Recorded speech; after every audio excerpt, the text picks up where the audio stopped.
প্ৰথমতে কেৰাহীত তেলটো দি ল'ব। আপোনালোকে যি তেল খায় তাকে দিব।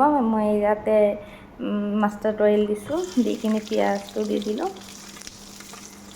পিঁয়াজটো অলপ সময় ভাজি ল'ম। ভাজি লোৱাৰ পিছত ইয়াতে গোটা জিৰা দি দিলোঁ। গোটা জিৰাটো দিয়াৰ পিছত অলপ ভাজা হোৱাৰ পিছতে ইয়াতে মছলাখিনি দি দিম।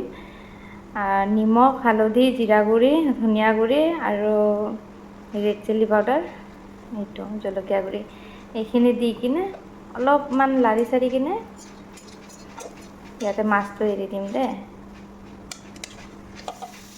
মাছটো এৰি দিয়াৰ পিছে পিছে তাৰমানে পানীটো দিব লাগিব, তাৰমানে ইয়াতে শুকাই গ'ল, সেইকাৰণে অলপমান পানী দি দিলে তেতিয়া লাগি নাযাব তলত। অলপ পানী দি কিনে লাগি দিব লাগিব।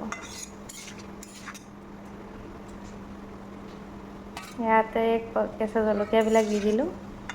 এইটো ৰান্ধোতে বেছি সময় নালাগে, একদম সোনকালে টাইমত এইখিনি দি দিব। আৰু মাছৰ কণী আছিল অলপমান, সেইখিনিও মই ইয়াতে দি দিলোঁ। এইটো আকৌ বেছি লাৰা-চাৰা কৰিব নালাগে, নহ'লে ভাঙি যাব মাছবিলাক। আৰু অলপমান লাৰি কিনে এয়া দি দিলোঁ পানী। এতিয়া পানীটো শুকাই গ'লেই হৈ যাব, মোৰ ৰন্ধা কমপ্লিট হৈ যাব। আৰু ঢাকি দিলোঁ। এয়া উতলি গ'ল।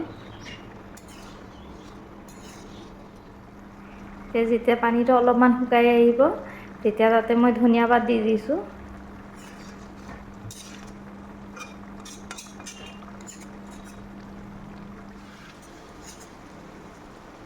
চাইছে না, কণীবিলাক দি কিনে যে গোটেই চব্জিটোৰ মাজত যে কণী কণী হৈ যায়, বিৰাট টেষ্ট লাগে তেতিয়া খাবলৈ। এয়া হৈ গ'ল মোৰ ৰন্ধা কমপ্লিট।